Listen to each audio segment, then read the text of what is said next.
So now we will move on and talk about mimickers of ocular allergy. The mic is not very loud. Mic is All right. All right. I hope I'm audible to everyone. So there are a lot of conditions that can actually mimic ocular allergies. So we need to understand what we are really dealing with. Sometimes we will tend to overdiagnose these patients of allergic conjunctivitis because a lot of these disorders have common symptoms of congestion, chemosis, and watering. Now, if the patient has an allergic eye disease, the predominant symptom remains itching. So that is an important leading question to ask the patient. Do your eyes itch? What can be the different conditions that we can confuse them with? Some of the common things that we see in our OPD, the most common group of disorders is conjunctivitis, viral being the most important of all of the conjunctivitis group of disorders. Maybe even toxic conjunctivitis. A lot of times they will be using multiple drugs, especially when we have patients of glaucoma or who have been using medications for a long time. The dry eye group of disorders, most commonly meibomitis and blepharitis, can be confused with allergic eye disease, and a few other diseases like episcleritis or Flick-Tendler conjunctivitis or ocular cicatricial pemphigoid, very rarely, although it's easy to distinguish, but it can be a differential diagnosis for AKC with significant amount of scarring. So in next few slides, I'm going to talk about these different disorders and a few key points of how to differentiate. So this is a young 25-year-old woman who presented to us with irritation, foreign body sensation. So here the main complaint is irritation, foreign body sensation, watering, redness when we are dealing with the conjunctivitis case rather than itching. So you can ask them a leading question, do your eyes itch? Usually it involves one eye and then spreads to the other. A classical question that we can ask is, do your lids stick in the morning? Is there associated stickiness and discharge? And lots of times, even in viral conjunctivitis, we might see this kind of serous discharge in the lower fornix. And there are more of a follicular reaction when we examine the lower tarsal conjunctiva as compared to a papillary reaction. So these are the few key points. They can have associated upper respiratory tract infection as well, but this rhinitis can also be present in patients who have ocular allergy. Then viral conjunctivitis can have few of these typical complications that we don't usually see in allergic group of disorders. They can present with membranes and pseudomembranes. They can be subconjunctival hemorrhages as well, and subepithelial infiltrates. Now in allergic group of disorders, these subepithelial infiltrates are very unlikely. What we normally see would be SPKs. Although in viral conjunctivitis, we can have an overlap of SPKs along with subepithelial infiltrates. Bacterial conjunctivitis is usually very easily distinguishable from an allergic group of disorders. There's significant discharge, significant stickiness of the eyes with membranes. So I'll move on to toxic conjunctivitis, which is another important differential diagnosis. Here the patient would be using some drops for a long time, or there might be some history, something like calotropis, juice falling into the eye, and the congestion here is more in the lower tarsal conjunctiva rather than the upper tarsal conjunctiva. So here the pattern of the congestion is very different, unlike allergic group of disorders where the signs are all more in the upper tarsal conjunctiva. And these patients can also have corneal edema as well as inferior SPKs. Corneal edema is again very unlikely to be associated with an allergic eye disease, but it can happen in patients who have a drug toxicity. The next group of disorders is Flick-Tendler conjunctivitis. Again, presence, usually the age group is younger, same as ocular allergy, and it is usually unilateral, unlike ocular allergy, which is usually bilateral. Typically we see this kind of ulcerated nodule which takes up the fluorescent stain. So this can be confused with limbal papillae. Limbal papillae might take up a few punctate staining if we have Horner-Trantas dots associated with them, but it will not be this kind of a full ulcerated nodule with an epithelial defect overlying what we typically see in Flick-Tendler conjunctivitis, and we would usually have only one lesion like this. There won't be multiple. So this is how we can differentiate between the two. Then we have the meibomitis and blepharitis group of disorders that are very frequently confused with ocular allergy, very commonly misdiagnosed. Here most of the patients present more with irritation or burning and watering rather than itching. So it is very important for us to examine the lid margins well. And they can also have a picture like this, complications of lid margin group of disorders, where we have marginal keratitis, which can also very rarely present like this with multiple kind of infiltrates. Again, this can be confused with limbal papillae. So here, looking at the lid margin, examining the lid margin is of utmost importance, and we might have lucid interval in few of these cases as well, and these patients might not take, the stain might not be positive for these kind of cases. We can have, again, superficial punctate keratitis in this group of disorders, might be more inferior as compared to superior and allergic conjunctivitis. And another additional step we can do is looking really at the meibomian glands in the infrared light to establish the diagnosis a little bit better. So I would just like to share a case of a 3-year-old boy here who was being treated as allergic conjunctivitis for a long time. He had these vague symptoms of irritation, itching and watering.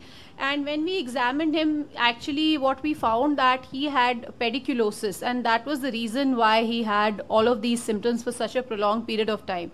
So sometimes Demodex and pediculosis also can look like ocular allergy. So again, just to reiterate that we have to examine the eyelid margin. We can see the pediculosis very well demonstrated over here, even had in his eyelashes. So this is something we really need to keep in mind and look at the eyelashes very, very carefully.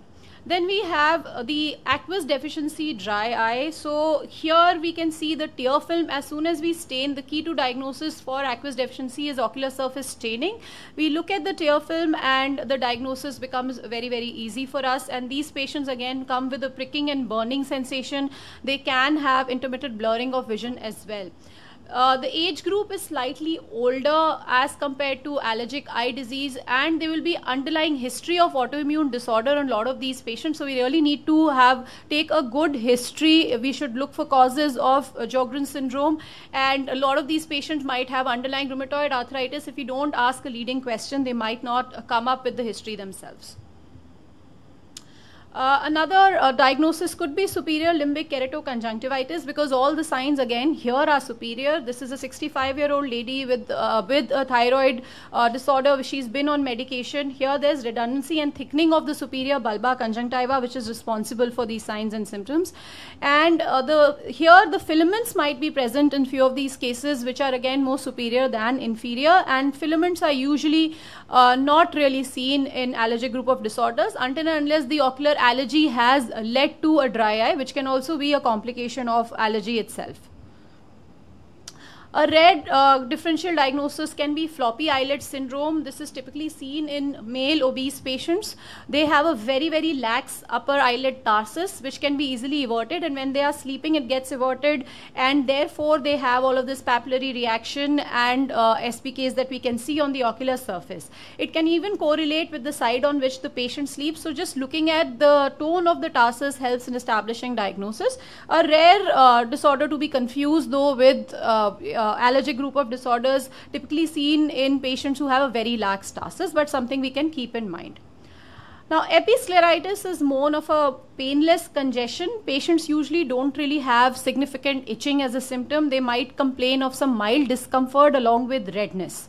It could be nodular or diffuse. There is usually no papillary reaction. So these are the few points that we can differentiate episcleritis with a recurrent allergic conjunctivitis. Again, the history of recurrence might be present both in episcleritis as well as an allergic conjunctivitis. So again, it becomes important for us to differentiate here. We can ask for systemic history as well if we have a recurrent episcleritis. Rarely, ocular cicatricial pemphigoid can be confused with AKC. Again, it is seen in elderly individuals, though it is not associated with atopic dermatitis, unlike AKC, which can be associated with atopic dermatitis, and these patients have severe dry eye with phoneal foreshortening.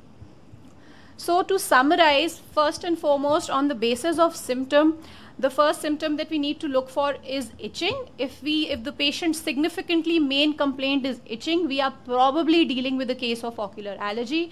If the main complaint is burning and ocular irritation, we could be looking at dry eye group of disorders. If the patient states that I have a lot of stickiness of my eyelids, a lot of watering and discharge, then we might be looking at conjunctivitis. And so again, the first thing, if the patient has ocular itching and redness. If the patient does not have itching, we should consider alternate diagnosis. Second thing, examining the lid margins if the patient has myomitis or blepharitis. And then looking at the systemic associations. Does the patient have any skin manifestations? Are we looking at a patient with AKC? If the patient is a contact lens user, then we could be looking at giant papillary conjunctivitis, which is more of an irritative kind of a disorder rather than allergic eye disease.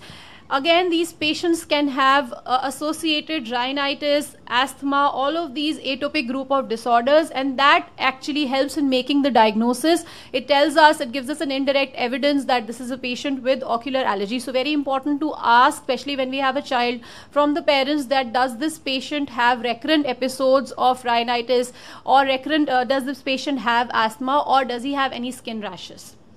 Again, VKC is very typical, as has already been summarized. We have this kind of cobblestone appearance, severe seasonal itching, and the diffuse bulbar pigmentation, which is very, very classical of VKC. So in a city like Delhi, sometimes we just get irritative conjunctivitis because of the pollution and the level of AQI that we have here. So this is again, sometimes when the pollution gets worse, we do see commonly this kind of irritative conjunctivitis, which is kind of an allergic reaction. So this is the way we can differentiate between different disorders and helps us in making the diagnosis.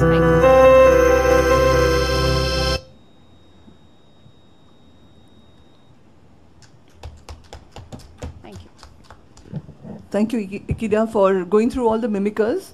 That's because both ways can happen. One is that you can have patients who have allergy, but we miss it and we think of some other diagnosis.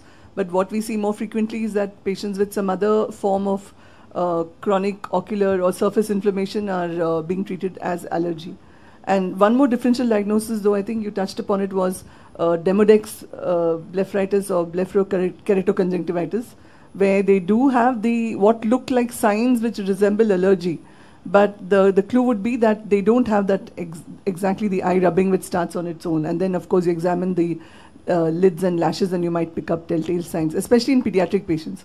So in pediatric patients, we shouldn't assume that it's allergy. And earlier I used to, I wasn't so aware and used to miss a lot of patients with Demodex, but the past several years now, that's very much high on our differential diagnosis. So if you look for Demodex, you're very likely to see it in our pediatric patients. Any questions from the talk on mimickers? Yes, please. You could come forward and use the mic. So as you saw, and she's highlighted repeatedly that the history of wanting to rub the eye. So allergic eye disease is all about itching. So the patient should by themselves have that they have a de novo symptom of wanting to rub the eye. It's not that they're putting in drops and then there's itching. So that's a very important differential and a very telltale symptom that you need to pick up. Yes, doctor. Sometimes you need to see a lot of unilateral VKs in young age group, especially around 5 to 10 years. So what do you take on this? Ikeda? Yeah, so I mean, it can be there can be difference in the symptomatology and the signs also. It can be very, very asymmetrical in both the eyes. Usually there might be few signs in the other eye also. It is technically a bilateral disorder. It might be very, very mild. There might just be a few papillae in the other eye. It is rare to have completely an unilateral involvement, although it can occur. It can be asymmetrical in nature, but when we follow up these cases, typically after a couple of months, we might see that the other eye is also getting involved. But the treatment, as highlighted, remains the same. We need to treat the eye which is has an active involvement at that point of time, and just be aware and inform the parents and counsel them that the other eye might also have the similar kind of symptoms, and they might need treatment for that in the future as well. So I want to tell you some interesting, it's really interesting, 2 stories about unilateral itching. It's not, as Ikeda said, but it's not only unilateral, but it's asymmetrical, very asymmetrical. So there's a very young, one of our patients, a very young child who has habit of thumb sucking. So now the child sucks the right hand thumb and rubs the left eye always, because the right hand is not free to rub the right eye. So there's a unilateral asymmetric, it looks unilateral, but it's asymmetrical. And the child comes to us with keratoconus in the left eye. The right eye really looks normal. And you see there is GPC in the left eye. Because the eye rubbing perpetuates. That's why we ask them, we try our best to tell them to stop eye rubbing. Second example is the reverse now. So the child is going to school and again uses the right hand to write. And so the right hand is not available to rub the right eye. So the writing is going on the rubbing is going on. So we actually gave the child something to write, and we could actually see the parents displayed that. The other thing is that habit of sleeping inverse, you know, sleeping prone, and the child can sleep with the head in the pillow on one side. So you know that mites and things like that also perpetuate the. So these are all the angles that we need to look at, and then we can try our best to figure out what exactly is the nature. It's not really asymmetrical, I believe. I think it's not really unilateral. It's rather it's asymmetrical. Second thing, is there any role of seeing long hours of mobiles and aggravating these allergies? Any studies? We always use this to benefit the parents and the child. So we say yes, that is causing the problem, as you know. So we use that restrictive. I'm guessing maybe a small role, because the same thing that it causes. It's not a direct relationship, as you know, but yeah, there's no harm in trying our best to get them off that digital device, which, you know, causes all other myopia, and, you know, socially also there are a lot of problems, and yeah.